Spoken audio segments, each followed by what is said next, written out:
Hello, everyone. I'm Meredith, and welcome to the Brahma Kumari's just conversations with friends. And I'm very pleased tonight to introduce you to a very new friend. I have been told about her, how amazing she is, that I've got to interview her. And sometimes that's a little different than interviewing an old friend. But people like Carol Fontaine, they become your friend immediately, and you're going to see why and what she's accomplished over quite a few years. But I want to start out by saying, if you're like a lot of people, you might have had this dream, oh, I would love to just run away or sail away, leave behind the world and get on a sailboat, especially if you love the oceans and the waters, and maybe even not come back for a while. Well, I think a lot of people say that and feel that. I never felt that about the oceans. As much as I love the oceans, I always wanted to run to the mountains, which I actually did at one point in my earlier life. But, you think about it and you don't actually do it, but it's a nice vision, a nice dream, right?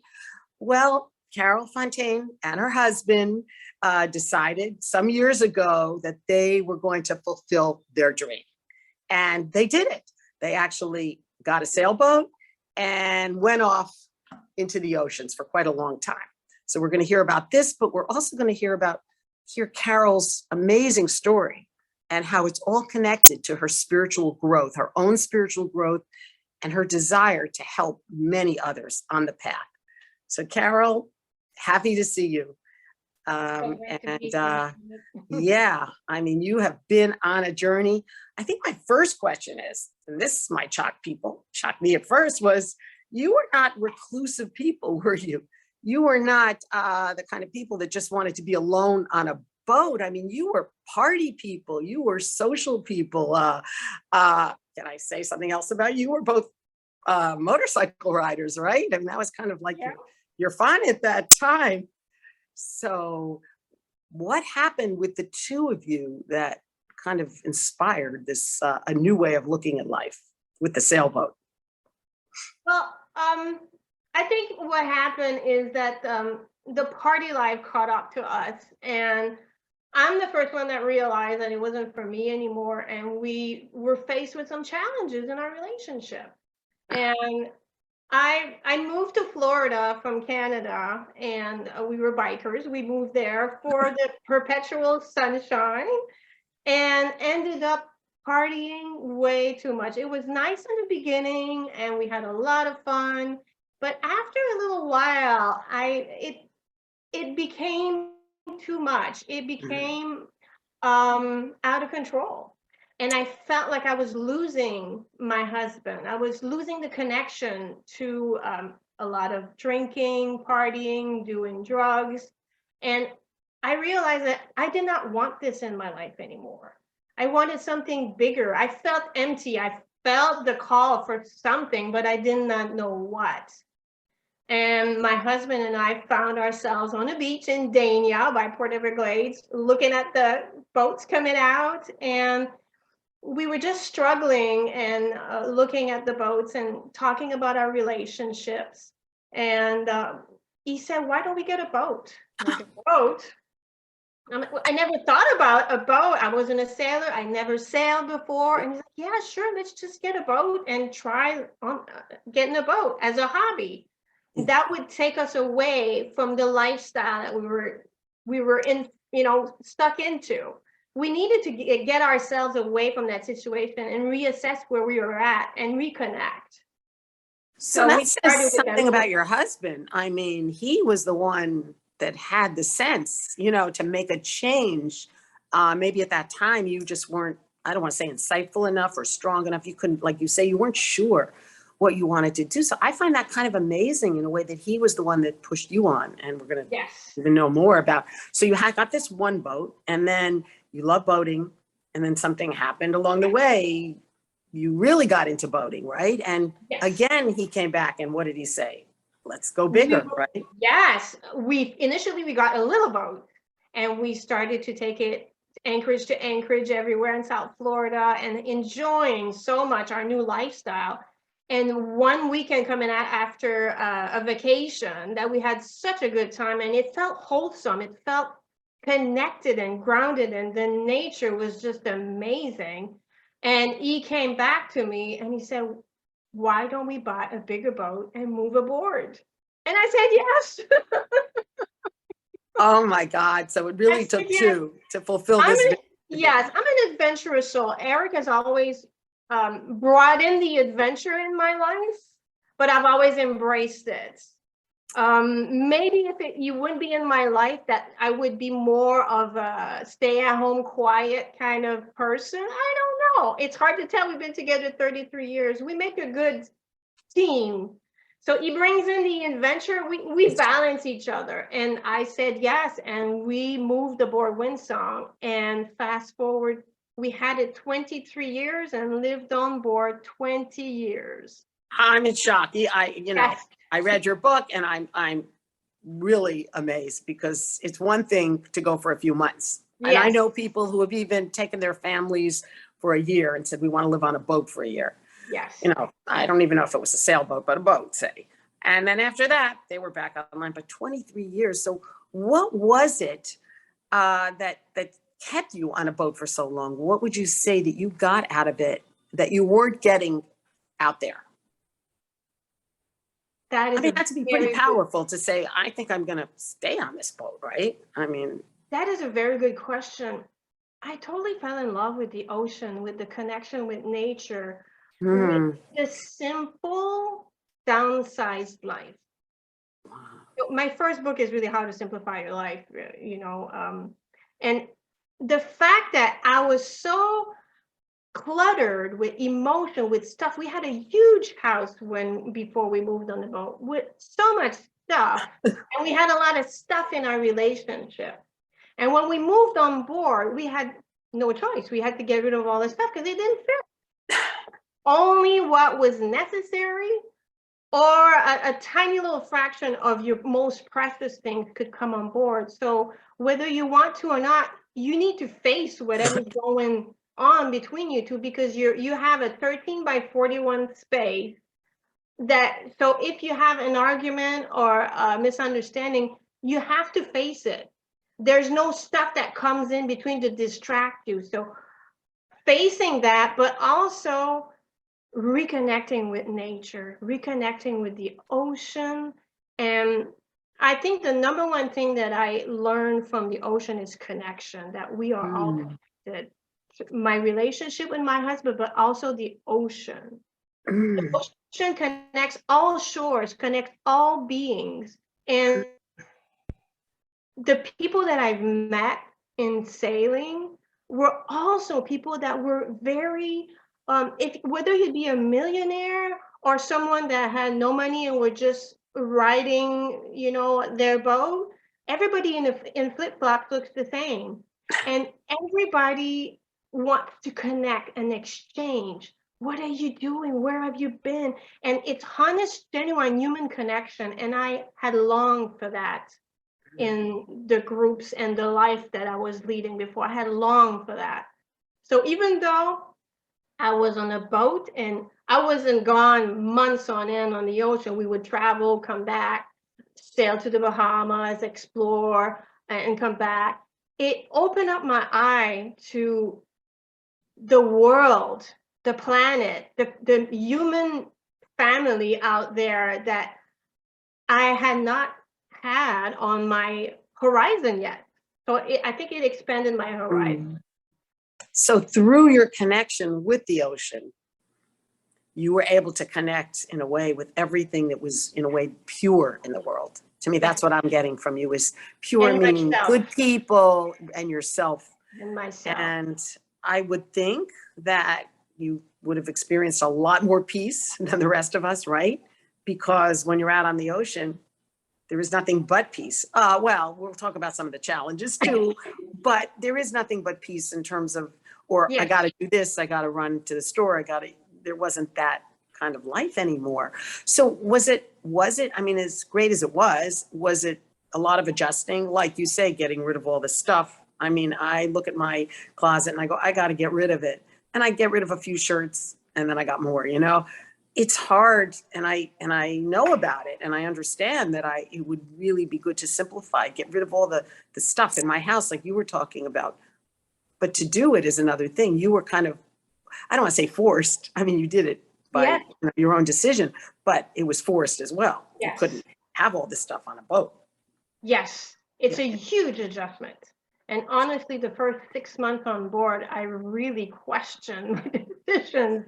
But I told myself I'm going to give it my best. I'm going to really try and really give it time and see where this goes, because I was really looking for change. I Yeah. wanted the change, and there was a calling, an attraction. It felt like this was my path. And I really wanted this new adventure with my husband to work. So I told myself, I'm really going to give it a try, even though the process of letting go was difficult, because you have so much attachment to things. And we were young. I want to say maybe mid 20s, late Oh, 20s, early 30s. really young. It's Yeah, young. I'm 54, so 23 years ago. Gives Mm, you an idea. So you're in that, everybody that you hang out with, they're all into the acquisition mode. Get things, material things, buy a house, buy this, buy that. And I was turned off by that. I wanted to meet people, travel, connect, uh, wanted to learn and grow. And that did not fit in buying something and going inside four walls and not connecting with the world outside.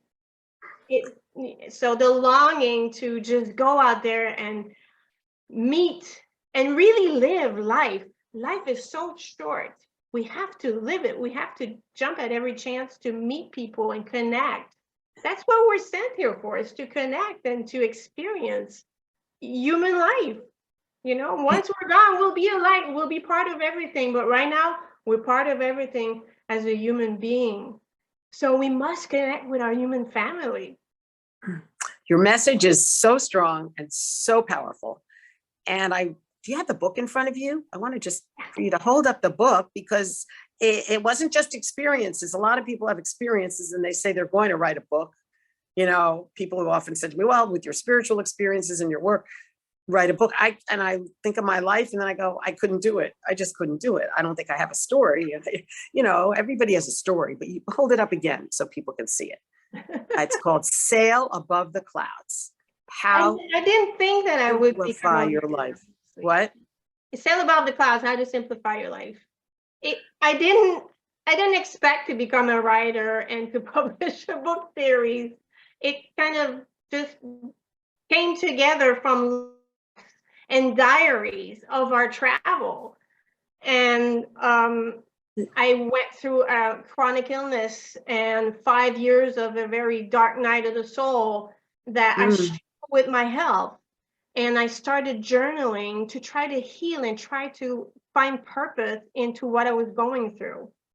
Did this happen on the This boat? happened while I was on the boat. Whoa. And so I started to join the logbooks and the trainings that I learned. The diaries brought me into meditation and yoga and trying to deepen my connection and find answers as to why I was so ill and how could I heal myself. The more I got into writing and journaling and spirituality, the more I became awakened and the more excited about it I became. And I'm like, I have to tell people about this. And then I joined my stories and inspirational training and tips and tools that people can use to better their life, to attain wellness, to have emotional stability, which I was really looking for. And that's how the books came about, really. So you're telling me, Carol, that you didn't know you were a writer, or could you write pretty well until you actually had a sailboat and had some illnesses and got into spirituality? You didn't say, oh, I'm a writer. You weren't a writer. No, I never considered myself a writer or a teacher or someone that would go out there and talk on a podcast in front of people.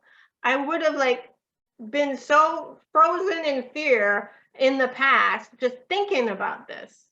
But something happened when I got sick.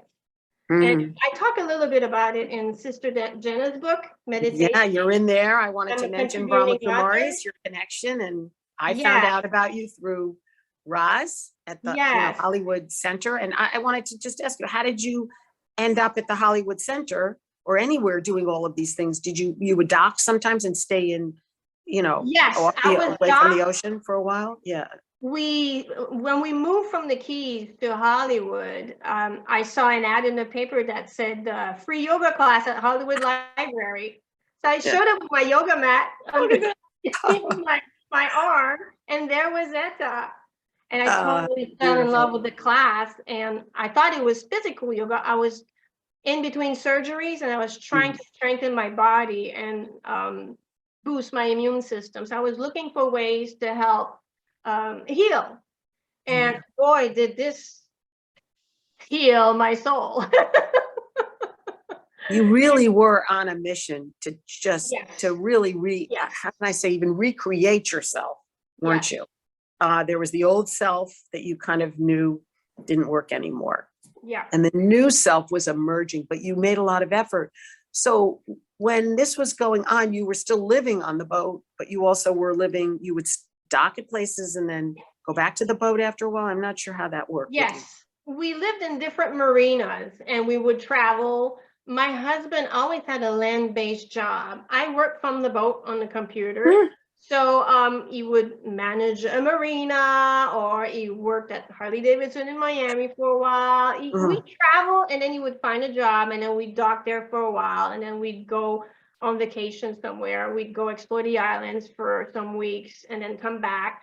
So we were tethered to land because we just did not have the funds to just go out there and do around the world kind of thing. Right. Yeah. So we still have the lifestyle and we still travel. We were just not out there all the time. So when I had when we lived in Hollywood, I took advantage of every Tuesdays and went for meditation. And meditation and writing really helped uncover what I was missing, what I wanted in my life, what I needed. I got to know myself. I got to know myself. So what would you say it was that you really needed that you weren't getting anywhere else? Because here you were on the boat, but even that wasn't enough, right? That's still external, going on a boat, living on a boat, the boat life, that's still external. That's not that's not inside. Exactly. So what was the real, like, if there was one real awakening, what was that? I think that I'm connected. That I'm connected, and that I have the power to heal my life, and that I am whole despite my body having issues. That I am not my body, and that whatever comes, that even though sometimes I may not be able to control what happens in my body, that doesn't mean that my soul is always intact. My soul is strength. My soul is pure. My soul is beautiful. And I'm connected. And I'm going to be all right despite all the things that happen, despite the hurricanes and the chaos and the storms out in the ocean. When you go very, very deep underneath the ocean, there's calmness, there's eternal peace, there's beauty, there's life, there's connection, there's so much happening, even though on top of the ocean it might be chaos. But if you just breathe and quiet down underneath, you have that. We all have that. And I think this is what I was looking for, is how do I navigate the obstacles in life with ease and grace, and not let it affect me and throw me into chaos? How can I calm the emotional seas? Because we all have these things that happen in our lives. Whether you're out there on a boat, you get disease, you get storms, you get snafus with the relationship. You have things to deal with that throws you off course. How you handle it.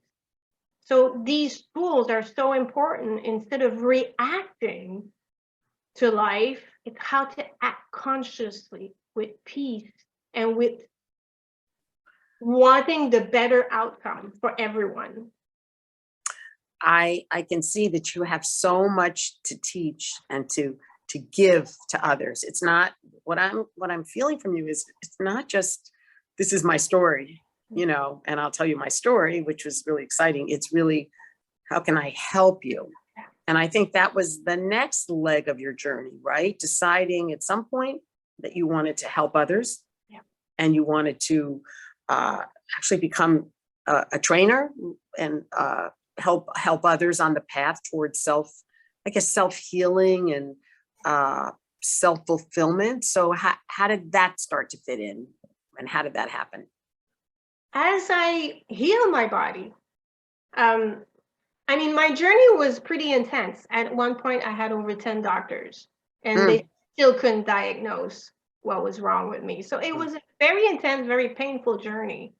And the moment that I fired all my doctors and said enough, and went the holistic route and tried all the holistic doctors, which I fired a few also, I became empowered in managing my own health, and I discovered my voice. And as that process came about, I learned so many trainings that helped me discover that voice and manage my health, meditation, yoga, Shakti dance, writing, Reiki. I incorporated that into my life. And a lot of people ask me, what did you do? I'm struggling with this, I'm struggling with that. I would go to classes and we started talking, and I shared, and I started teaching. I started with meditative writing because that's my big thing for me. That's helped me so much is meditative writing. And in fact, the book also has some writing questions in it because I believe it's very important. And as that came about, I took some trainings in yoga and Shakti dance and incorporated mindfulness and movement into my life. I want to say I started with yoga to strengthen my body as I was trying to heal. Yoga brought me into meditation. Meditation brought me back to movement, but it brought mindfulness into my movement. So now I teach mindfulness, movement, and meditation all rolled into one. So you can strengthen your body, your mind, and bring your mindfulness into life. And so I started teaching. I became a life coach also to heal my relationship. My husband struggles with mental health conditions. And I also went through a very deep depression following the illness that I got. So that made me very aware that it's very important what you do with your mind, and looking for tools. Once again, I incorporated those in my life, and I use that in my life every day. And I couldn't keep it to myself. I needed to connect and share.